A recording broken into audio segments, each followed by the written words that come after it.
یہ فحاشی کو فروغ دینے والے لوگ ہیں، اور یہ فحاشی کو پسند کرنے والے لوگ ہیں، اور یہ چاہتے ہیں کہ مسلمانوں کے اندر، اہل ایمان کے اندر حیا ختم ہو جائے، اور فحاشی اور عریانی اور بے حیائی جو ہے وہ عام ہو جائے۔ اللہ تعالیٰ نے ان لوگوں کے بارے میں سخت وعید جو ہے وہ قرآن کریم کے متعدد مقامات میں جو ہے وہ سنائی ہے اور ذکر کی ہے۔ اللہ تعالیٰ قرآن کریم میں فرماتا ہے، یا بنی آدم قد انزلنا علیکم لباسا یواری سوآتکم وریشا، کہ اے ابن آدم، ہم نے تمہارے لیے نازل کیا ہے لباس یواری سوآتکم، جو تمہاری شرم گاہوں کو چھپاتا ہے، وریشن، اور زیب و زینت کا سبب ہے، خوبصورتی کا سبب ہے، ولباس التقوی ذالک خیر، اور اسی طرح جو ہے وہ تقوی کا لباس یہ بہت زیادہ بہتر ہے۔ ذالک من آیات اللہ، یعنی اصل ضروری نہیں ہے کہ انسان نے خوبصورت لباس زیب تن کیا ہو، اچھا لباس پہنا ہو، سوٹ بوٹ لگائے ہوں، سب کچھ کیا ہو، لیکن باطن انسان کا جو ہے وہ فاسد ہو، انسان کا دل، انسان کا باطن جو ہے وہ شرک اور کفر اور حسد اور بغض سے بھرا ہوا ہو، تو یہ اس پھر لباس، ظاہری لباس کا پھر کوئی فائدہ نہیں۔ اگر انسان کے باطنی لباس صحیح نہیں، تقوی اگر انسان کا صحیح نہیں ہے، تو پھر دونوں لباس کا ہونا ضروری ہے، ظاہری لباس اور باطنی لباس۔ ظاہری لباس جو ہے وہ حصی ہے، اور باطنی لباس جو ہے وہ غیر حصی اور معنوی ہے، تو دونوں طرح کا لباس جو ہے وہ مطلوب ہے۔ ذالک من آیات اللہ، یہ اللہ تعالیٰ کی نشانیوں میں سے ہے، لعلہم یذکرون، تاکہ نصیحت، وہ لوگ جو ہے نصیحت حاصل کریں۔ اچھا لباس پہننے میں تحدیث نعمت بھی ہے، اور اللہ تعالیٰ کا تشکر بھی ہے، خصوصاً عبادات اور خاص مناسبات میں لباس پہننا، یہ جو ہے وہ اللہ تعالیٰ کی تحدیث نعمت بھی ہے، اور یہ مطلوب بھی ہے۔ نبی کریم علیہ الصلوۃ والسلام کی حیات طیبہ کا اگر مطالعہ کیا جائے تو اللہ کے نبی علیہ الصلوۃ والسلام نے وفود سے ملاقات کرنے کے لیے جب آپ کے پاس وفد آتے تھے تو ان سے ملاقات کے لیے آپ نے الگ لباس رکھا ہوتا تھا، جمعے کے لیے آپ نے، عیدین کے لیے الگ لباس رکھا ہوتا تھا، اور عام گھر کے اندر یا عام حالات کے اندر آپ جو ہے وہ الگ لباس پہنتے تھے۔ اس کا اہتمام باوجود فقر کے، باوجود جو ہے وہ قلت مال کے اور حالات کے بالکل ٹائٹ ہونے کے باوجود بھی نبی کریم علیہ الصلوۃ والسلام جو ہے اس چیز کا اہتمام کرتے تھے۔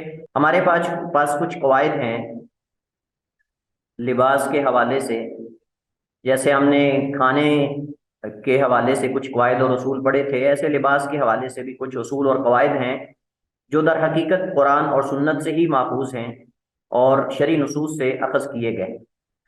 سب سے پہلے ہمارے پاس جو قاعدہ ہے وہ یہ ہے کہ زیب و زینت میں اصل اباحت ہے اللہ کے حرمت کی کوئی دلیل آ جائے، یعنی انسان جس طرح چاہے خوبصورتی اختیار کرے، ہاں اس حد تک جس حد تک جو ہے شریعت نے رکھا ہے، اور وہ یہ ہے کہ اس کے اندر اسراف نہ ہو، اس کے اندر تکبر نہ ہو، اس کے اندر جو ہے وہ رنگ نہ ہو جس رنگ سے شریعت نے روکا ہے۔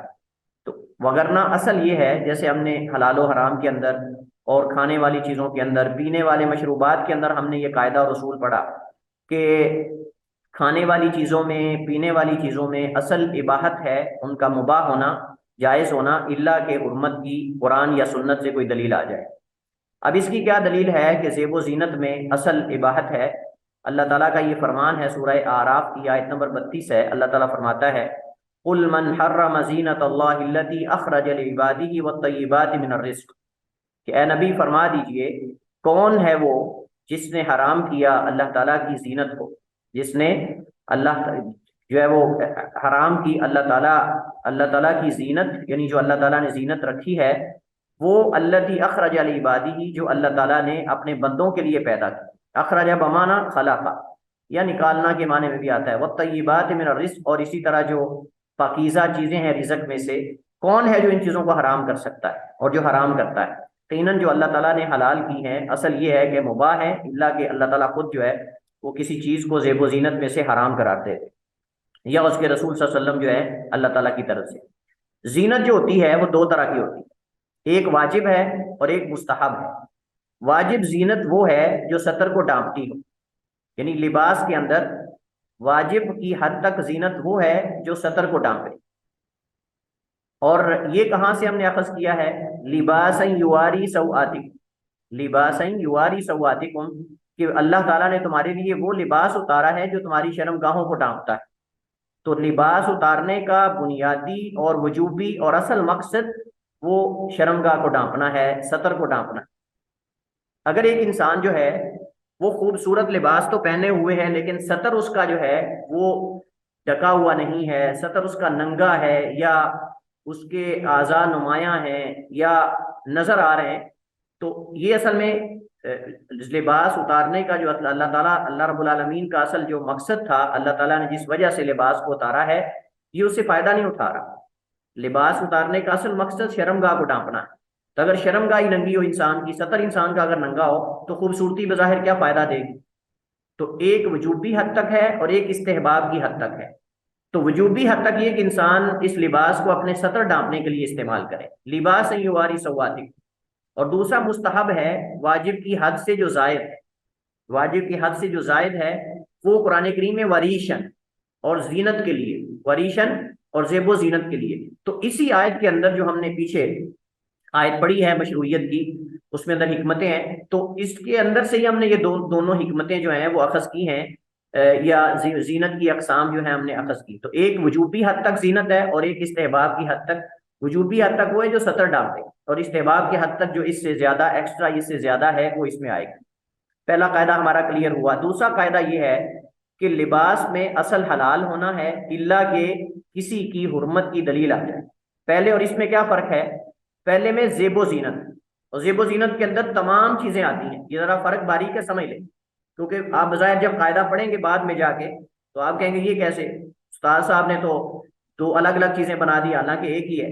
اس وجہ سے میں وضاحت کر رہا ہوں کہ زیب و زینت عام ہے، اس کے اندر گھڑی، اس کے اندر جو ہے وہ رنگ، اس کے اندر ٹوپی، اس کے اندر شماغ، اس کے اندر دوپٹہ، اس کے اندر جو ہے وہ اوپر والی جیکٹ، اس کے اندر جوتے، اس کے اندر تمام چیزیں آتی جو انسان جن سے خوبصورتی اختیار کرتا ہے، ٹھیک ہے، یہ عام ہے۔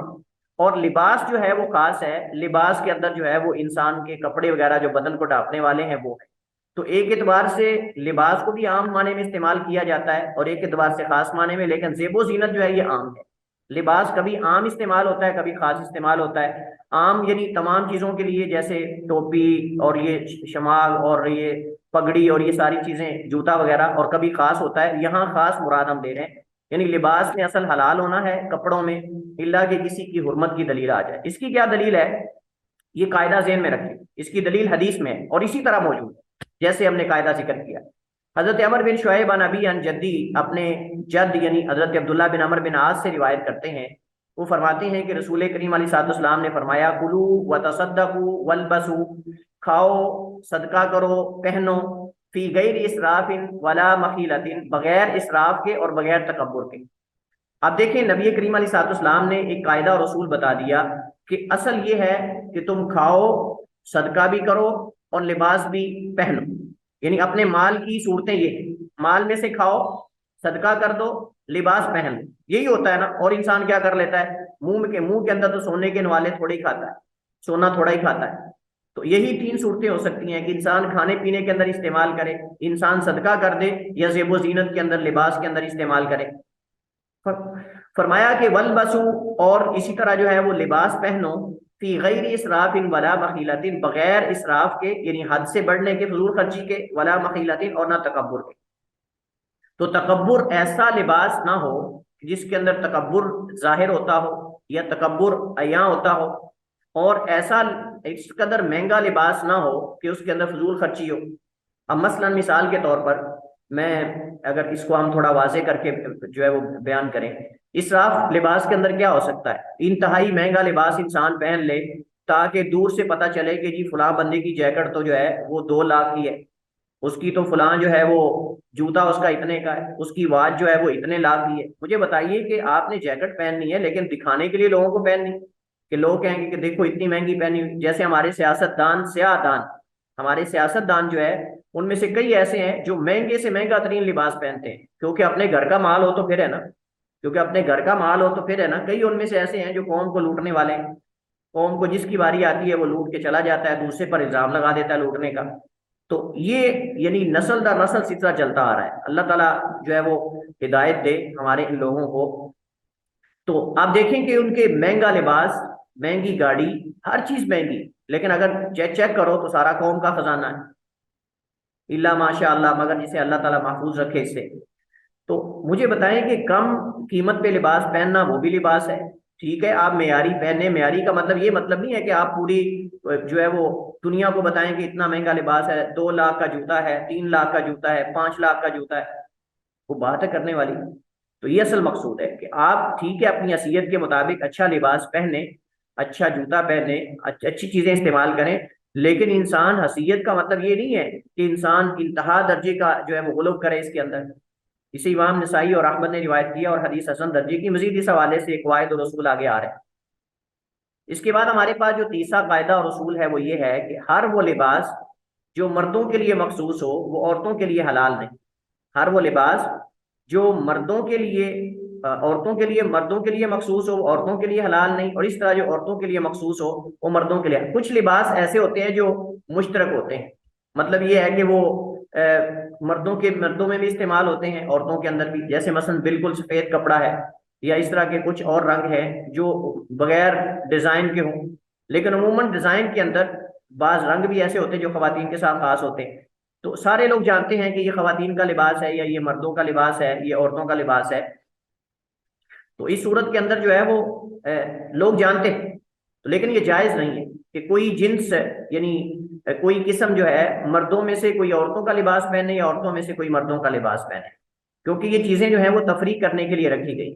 حضرت عبداللہ بن عباس رضی اللہ تعالیٰ عنہما سے روایت ہے، وہ فرماتے ہیں لعن النبی صلی اللہ علیہ وسلم المخنثین من الرجال والمترجلات من النساء۔ اللہ کے نبی علیہ الصلوۃ والسلام نے جو مخنث ہیں مردوں میں سے، دیکھیے ایک ہوتا ہے خنثی، ایک ہوتا ہے خنثی اور ایک ہوتا ہے مخنث، دونوں میں فرق ہے۔ خنثی وہ ہوتا ہے جو خواجہ سرا ہے، خنثی وہ ہوتا ہے جو خواجہ سرا ہے۔ آگے ان کی دو قسمیں ہیں، خنثی مشکل ہے یا غیر مشکل ہے۔ خنثی مشکل وہ ہے کہ جس کے دونوں اعضاء میں سے، مرد اور عورت کے اعضاء میں سے کوئی عضو جو ہے وہ واضح نہ ہو، یا دونوں جنس میں سے کوئی جنس واضح نہ ہو۔ اور خنثی غیر مشکل وہ ہوتا ہے کہ جس کی جنس واضح ہو لیکن اس کے دو پارٹ ہوں، جس کی جنس واضح ہو لیکن اس کے دونوں پارٹ ہوں، یعنی یا ڈبل ہوں یا دونوں ہوں، تو یہ اس کو خنثی کہتے ہیں۔ لیکن مخنث وہ ہوتا ہے جو ہے تو مرد لیکن عورتوں کی مشابہت اختیار کرتا ہے، عورتوں کی طرح بولنے کی کوشش کرتا ہے، عورتوں کی طرح چال ڈال بناتا ہے، عورتوں کا لباس پہنتا ہے، عورتوں کی طرح جو ہے وہ چہرہ بنا کے رکھتا ہے، عورتوں کی طرح بال رکھتا ہے، ساری چیزیں اس کی عورتوں کی طرح ہے، مرد جان بوجھ کے عورت بن رہا ہے۔ تو ایسے شخص پر، ایسے مردوں پر اللہ کے نبی کی لعنت ہے۔ اور جس پر نبی کی لعنت ہو، آپ جانتے ہیں اس سے دو معنی مراد ہوتے ہیں۔ نبی جس پر لعنت کر دے، دو چیزیں مراد ہیں، دو چیزیں مراد ہیں۔ ایک تو یہ ہے کہ اللہ کے نبی علیہ الصلوۃ والسلام جو ہیں وہ آپ خبر دے رہے ہیں کہ اللہ کی لعنت ہے اس شخص پر، اور دوسرا یہ کہ آپ بد دعا کر رہے ہیں کہ اللہ کی لعنت ہو ایسے شخص پر، اللہ کی لعنت ہو، یعنی یہ شخص اللہ کی رحمت سے دور چلا جائے، یہ شخص اللہ کی رحمت سے دور کر دیا جائے جس کی حالت اور جس کی صفات یہ۔ والمترجلاتی یہ رجال سے ہے، والمترجلاتی من النساء اور مرد بننے والی عورتوں میں سے۔ پہلا ہے عورتیں بننے والے مرد، اور دوسرا ہے مرد بننے والی عورتیں۔ دیکھا ہے ہمارے معاشرے کے اندر، آپ نے دیکھا ہوگا کئی ایسی خواتین ہیں کہ جو جان بوجھ کر اپنے ہیئر سٹائل، باروں کا سٹائل مردوں والا، اس کے اندر پف شپ بنا کے، مردوں والا لباس پہن کے، مردوں والی واچ پہن کے، مردوں والا جوتا پہن کے، مردوں والا نام اپنا رکھ کے، باقاعدہ انہوں نے اپنے ڈیرے بنائے ہوئے ہیں اور ڈیروں پہ بیٹھتے ہیں، وہ فیصلے کرتی ہیں اور وہ اپنے آپ کو مرد تصور کرتی ہیں۔ تو یہ خواتین مراد ہیں جو مردوں کی طرح بننے کی کوشش کرتی ہیں۔ لیکن یہاں ایک بات واضح رہے کہ اگر نیچرلی طور پر کسی مرد کی آواز عورتوں کی طرح ہے، یا چلنے کا انداز عورتوں کی طرح ہے، یا بولنے کا انداز اس کا کوئی سٹائل عورتوں کی طرح ہے، وہ خود نہیں کر رہا، نیچرلی طور پہ ایسا اگر ہے، بعض مرد ہوتے ہیں ان کی آواز خواتین کی طرح ہوتی ہیں، لیکن بعض ایسے خبیث ہوتے ہیں کہ وہ اپنی اس آواز سے نجائز فائدہ اٹھاتے ہیں۔ اگر ان کی آواز عورتوں کی طرح ہو نا تو لوگوں کو کالیں کر کے لوگوں سے پرینک کرتے ہیں، پرینک کا نام اس کو دیتے ہیں، اور لڑکیاں بن کے ان سے جو ہے وہ فون کرتے ہیں۔ آپ یوٹیوب پہ دیکھیں، کئی آپ کو ویڈیوز مل جائیں گی، لوگوں کے ساتھ پرینک کر رہے ہیں۔ جی یہ کوئی بات ہے کرنے والی کہ آپ ایک طرف تو مسلمان کے ساتھ مذاق کر رہے ہو، اس کی عزت کے ساتھ کھیل رہے ہو، اس کو بلیک میل کرنے کی کوشش کر رہے ہو، اس کو بدنام کرنے کی کوشش کر رہے ہو، اور دوسری طرف آپ نبی کریم علیہ الصلوۃ والسلام کی لعنت کے مستحق بن رہے ہو کہ آپ ہیں نہیں عورت لیکن عورت بن رہے ہیں۔ ہم اس معاملے کو دیکھیں، ہمارے معاشرے کے اندر لوگ اس معاملے کو بہت آسان لیتے ہیں، اس کو گناہ ہی نہیں سمجھا جاتا، اس کو جرم ہی نہیں سمجھا جاتا، حالانکہ کبیرہ گناہوں میں سے یہ گناہ ہے، اللہ کے نبی نے لعنت کی ہے۔ اور آپ جانتے ہیں کہ کبائر کی علامات میں سے ایک علامت ہے کہ اللہ اس کے رسول اس شخص پہ لعنت کریں جو وہ کام کرنے والا ہو۔ جس کام کے کرنے والے پہ لعنت کی جائے، اللہ کے غضب کا مستحق ٹھہرایا جائے، وہ کبیرہ گناہ کا مرتکب ہو رہا ہوتا ہے۔ اسی طرح عورتیں ہیں، ہم میں سے کتنی عورتیں ایسی ہیں جو مرد بن کے مردوں کا سٹائل اور سب چیزیں وہ کرنے کی کوشش کرتی ہیں۔ یہ صحیح بخاری کی حدیث ہے، صحیح بخاری کی حدیث ہے۔ اس سے پتہ چلتا ہے کہ کسی بھی طرح مردوں سے مشابہت کرنا، عورتوں کا اور مردوں کا عورتوں سے مشابہت کرنا یہ جائز نہیں ہے، لباس کے اندر ہو، زیب و زینت کے اندر ہو، یا آواز کے اندر ہو، یا چلنے کے سٹائل کے اندر جان بوجھ کر یہ کیا جائے، یہ جائز نہیں ہے۔ آگے مزید اگلی حدیث اس وجہ سے میں نے اس ترتیب سے رکھی ہے تاکہ پچھلی حدیث کی مزید وضاحت ہو جائے، کیونکہ کوئی اشکال پیدا کرنے والا کہہ سکتا ہے کہ وہاں تو جی خواجہ سرا مراد ہے یا وہاں تو فلان، نہیں، یہاں وہی مراد ہے جو میں نے ذکر کیا۔ حضرت ابو ہریرہ رضی اللہ تعالیٰ عنہ سے روایت ہے، وہ فرماتے ہیں لعن رسول اللہ صلی اللہ علیہ وسلم۔ آپ ذرا اندازہ لگائیں، یہ صحابی اور ہیں، وہ صحابی اور ہیں، دو صحابہ سے روایت مختلف طریق سے آ رہی، ایک صحابی سے روایت نہیں۔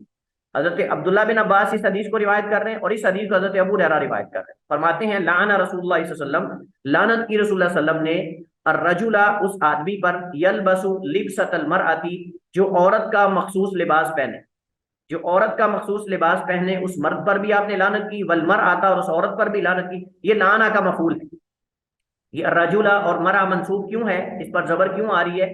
چونکہ یہ لعنہ کے مفعول ہے دونوں، اور اس کا عطف ہے پیچھے الرجل پر، اور رجل کا جو ہے وہ پیچھے ہے لعنہ، اس کا مفعول ہے۔ تو اللہ کے نبی علیہ السلام نے لعنت کی اس آدمی پر جو عورتوں کا مخصوص لباس پہنے یا عورت کا، اور اس عورت پر جو عورت مرد کا تلبسو لبسۃ الرجل جو آدمی کا مخصوص لباس پہنے۔ اور یہ حدیث سنن نبی داؤد، مسند احمد وغیرہ دیگر کتب حدیث میں موجود ہے اور حدیث صحیح ہے۔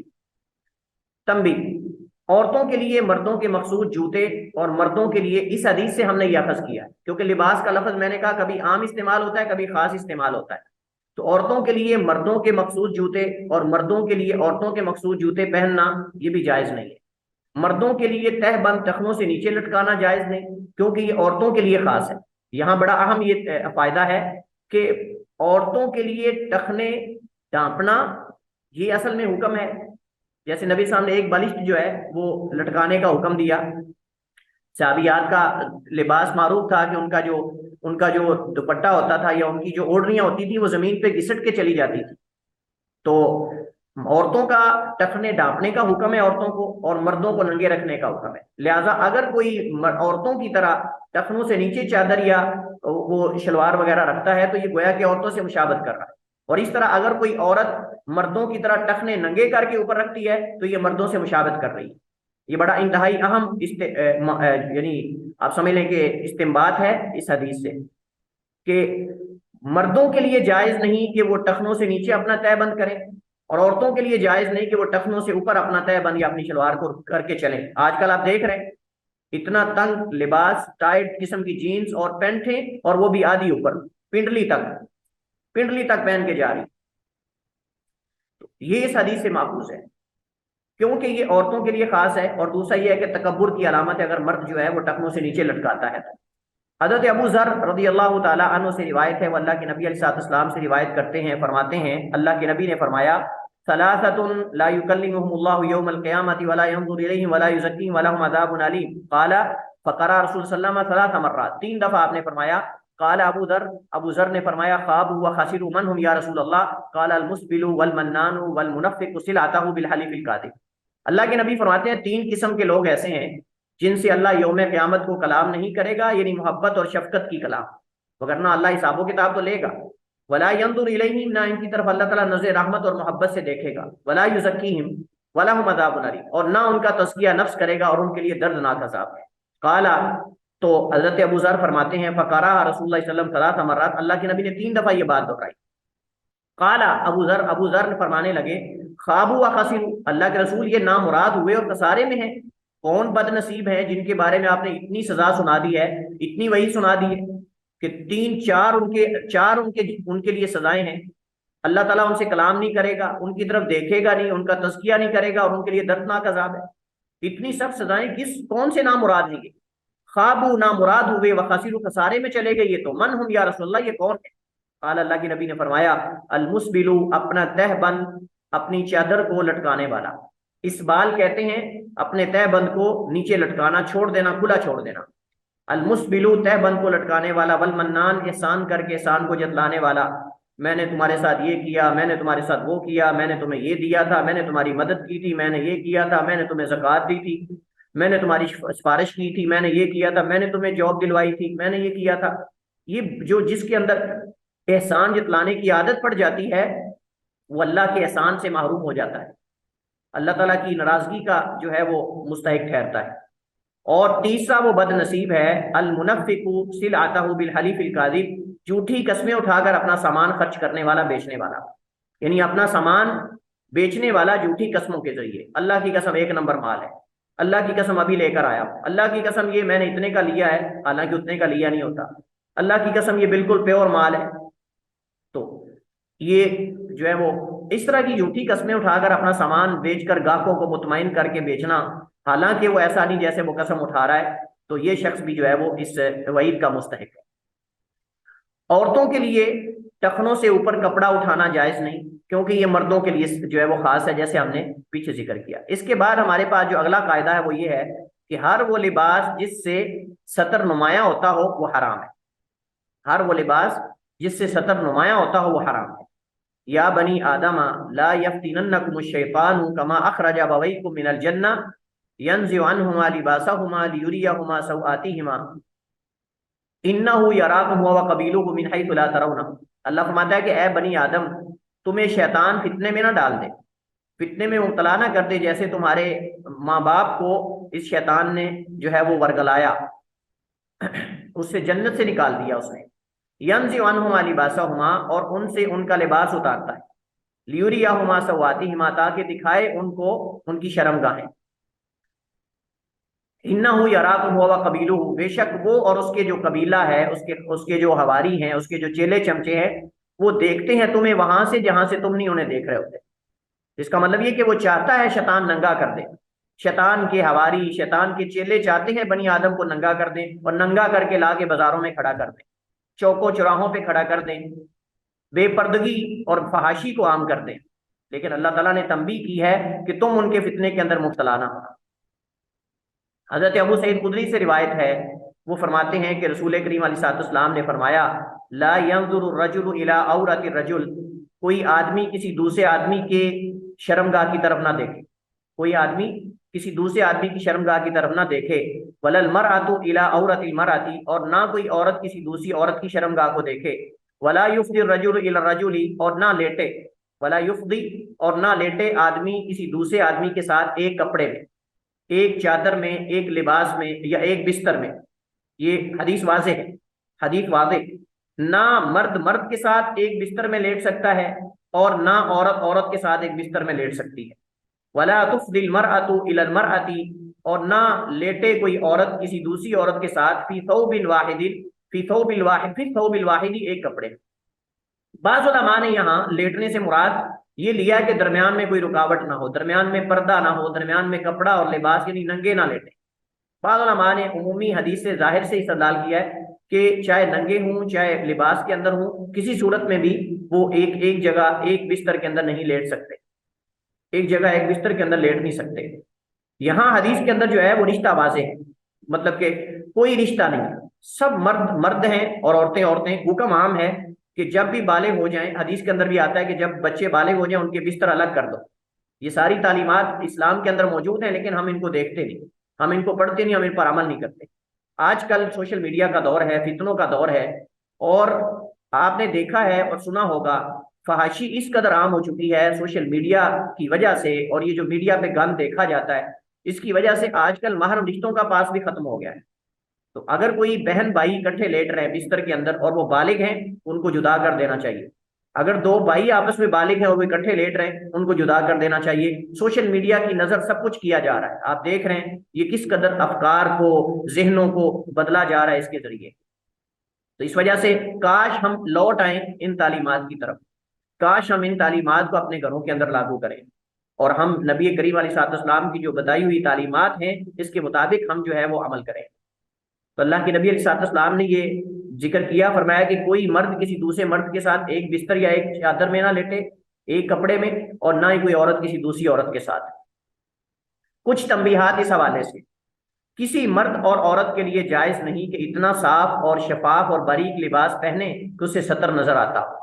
مرد عورت کے لیے اتنا تنگ اور ٹائٹ لباس بھی پہننا جائز نہیں کہ اس سے جسم کے مخصوص اعضاء نمایاں ہوں۔ اس کی کیا دلیل ہے؟ حضرت ابو ہریرہ رضی اللہ تعالی عنہ کی روایت ہے، حدیث ہے، وہ فرماتے ہیں رسول کریم علیہ الصلوۃ والسلام نے فرمایا صنفان من اہل النار، دو اہل جہنم کی قسمیں ایسی ہیں، اہل نار کی دو قسمیں ایسی ہیں، لم ارہما، میں نے ان کو آج تک نہیں دیکھا، قوم معہم، ایک ایسی قوم، پہلی قسم ایسی قوم ان کے ساتھ کوڑے، ان کے ساتھ کوڑے ہوں گے، کاذناب البقر، یعنی اللہ کے نبی بیان کر رہے ہیں کہ ان قریب یہ قسمیں آئیں گی، اس طرح کے لوگ آئیں گے قرب قیامت۔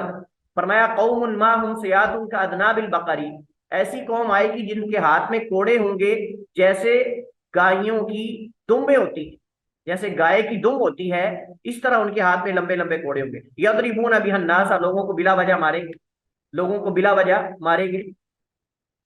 اور ونساء کاسیات عاریات ممیلات مائلات، ایسی عورتیں کہ لباس پہنے ہوں گی، لباس پہنے ہوں گی، عاریات اس کے باوجود ننگی ہوں گی، ممیلات مائلات، مائل ہونے والیاں اور مائل کرنے والی، رؤوسہن کاسنمۃ البخت، ان کے سر بختی اونٹوں کی کوہان کی طرح ہوں گے، بلند ہوں گے، سروں پہ چوڑے باندھے ہوئے ہوں گے، بال ایسے اکٹھے کر کے اوپر اٹھائے ہوئے ہوں گے، رؤوسہن کاسنمۃ البخت المائلۃ، ان کے سر بختی اونٹوں کی کوہان کی طرح ایک طرف مائل ہوں گے، لا يدخلن الجنت، یہ کبھی جنت میں داخل نہیں ہوگی، ولا یجدن ریحھا، جنت میں داخل ہونا تو درکنار کہ جنت کی خوشبو تک بھی نہیں پا سکیں گی، حالانکہ وان ریحھا لیوجد من مسیرۃ کذا وکذا، جنت کی خوشبو فلاں فلاں مسافت تک، ایک حدیث میں 40 سال کی مسافت تک دور تک آتی ہے، لیکن یہ اس کی خوشبو نہیں پائیں۔ یہاں کچھ تنبیہات، نساء کاسیات عاریات ممیلات مائلات کے حوالے سے کچھ ہمارا اس پہ گفتگو ہوگی۔ دیکھیے کیسے ہو سکتا ہے کہ عورت لباس پہنا ہو لیکن ننگی ہو؟ یہ آپ نے اللہ کے نبی نے پیش گوئی کی ہے اور یہ حقیقت ہے اور یہ حق اور سچ ہے، اور یہ افسوس کے ساتھ کہنا پڑ رہا ہے کہ یہ ہمارا دور اور ہمارا زمانہ ہے۔ کاسیات لباس پہننے والی، عاریات ننگی، اس کے تین معنی ہو سکتے ہیں، اس کے تین معنی ہو سکتے ہیں۔ ایک تو یہ ہے کہ لباس اتنا باریک ہے گویا کہ وہ ننگی ہے، پہننے کے باوجود بھی ننگی ہے۔ نمبر دو، لباس اتنا ٹائٹ ہے کہ اس کے اندر سے ان کے مخصوص اعضاء اس قدر نمایاں ہیں گویا کہ وہ ننگی، جیسا کہ جینز وغیرہ پہن کر خواتین باہر آتی ہیں، آپ نے دیکھا ہوگا، مرد ہوں یا عورت، اور مرد بھی اس کے اندر شامل ہے۔ آگے فرمایا تیسری صورت یہ ہے لباس اتنا لنڈا ہو، اتنا چھوٹا ہو کہ نیچے سے یا اوپر سے مخصوص اعضاء نظر آئے، بدن مکمل ڈھانپا ہونا، اور یہ آپ یورپ میں دیکھ لیں، اور یورپ کے اندر آپ دیکھ لیں خواتین نے آدھے لباس پہنے ہوئے ہیں، اور ہماری مسلم خواتین بھی دیکھ لیں آج کل، کئی ان کو دیکھ کر جو ہے وہ آدھا لباس پہن کر پھر لیں۔ اگر آپ دیکھنا چاہتے ہیں ترکی میں دیکھ لیں، ترکی میں دیکھ لیں، آپ کئی اور ممالک کے اندر آپ یہاں دیکھ رہے ہیں، دبئی کے اندر چلے جائیں، آپ دبئی کے اندر باہر دیکھ لیں آپ کیا ہو رہا ہے، اللہ تعالیٰ محفوظ فرمائے، یہ اسلامی ممالک۔ تو تین معنی اس کے ہیں۔ اگلا ایک اور ہے ممیلات مائلات، مائل کرنے والیاں اور مائل ہونے والیاں، اس کے بھی کئی معنی۔ ایک تو یہ ہے کہ مائل کرنے والیاں مطلب ایسا لباس پہن کر باہر آتی ہیں اور دوسری خواتین کو اپنی طرف مائل کرنے والیاں کہ تم بھی یہ کرو، یہ انتہائی اہم معنی توجہ کے ساتھ۔ مائل کرنے والیاں یعنی دوسری خواتین کو ایسا لباس پہن کر باہر آئیں گی، ان کو دیکھ کر دوسریوں کا بھی دل کرے گا کہ وہ بھی اس طرح کریں۔ آج ہمارے یہاں یہی ہوتا ہے نا، وہ آپ نے دیکھا ہے نا، وہ مشہوریاں دیتے ہیں کمپنیز والے جو لباس اس طرح کا بناتے ہیں، وہ کہتے ہیں آپ نے ایک دفعہ ادھر آنا ہے، ایک دفعہ ادھر جانا ہے، وہ خاص قسم کی وہ جو ہے وہ تیار کیا جاتا ہے، اس کے لیے ایک پورا کلپ بنایا جاتا ہے اس کمپنی کی مشہوری کے لیے۔ وہ کچھ خواتین مخصوص لباس پہن کر آتی ہیں پھر جاتی ہیں، وہ آپ نے دیکھا ہوگا آج کل تو کپڑے کے ہر سوٹ کے اوپر لگا ہوتا ہے باقاعدہ۔ یہ جو ماڈلنگ کرتی ہیں خواتین، ماڈلنگ کے اندر جا کے آپ دیکھتے ہیں وہ اس طرح کا گندا لباس پہن کر آتی ہیں جاتی ہیں، تصویریں وہی چھاپ دیتے ہیں وہ۔ اب ان کو دیکھ کر خواتین وہی لباس پہنتی ہیں کہ ہم نے بھی اس طرح کا بننا ہے، ہم نے بھی اس طرح کا بننا ہے، یہ مطلب ہے مائل کرنے والی ہیں۔ ایک معنی یہ ہے، ایک مطلب یہ کہ اس طرح کا گندا لباس پہن کر مردوں کو اپنی طرف مائل کرنے والی کہ مرد ان کی طرف مائل، یہ دوسرا معنی ہے۔ اور مائلات ان کا معنی مائل ہونے والیاں، مطلب مردوں کی طرف مائل ہونے والیاں، یا پھر یہ ہے کہ دوسریوں کو دیکھ کر ان کی طرف مائل ہونے والیاں۔ دوسری خواتین کا لباس دیکھ کر ان کی طرف مائل ہونے والیاں۔ دوسرا معنی یہ بھی مراد ہو سکتا ہے۔ تو یہاں سے آپ اندازہ لگا سکتے ہیں یہ جو چیزیں ہم نے پڑھی ہیں کہ لباس صاف شفاف اور باریک نہ ہو کہ اس کے اندر سے سطر جو ہے وہ نظر آ رہا ہو، یا ٹائٹ نہ ہو، یا جو ہے وہ بالکل جو ہے وہ تنگ نہ ہو، چھوٹا نہ ہو کہ اس کا بدن جو ہے وہ ڈھکا ہوا نہ ہو۔ مزید انشاءاللہ اس حوالے سے قواعد ہمارے پاس آئیں گے چونکہ ٹائم ہو چکا ہے۔ واللہ تعالی عالم، واحکم، صلی اللہ وسلم علی نبینا محمد وعلی آلہ وصحبہ وسلم۔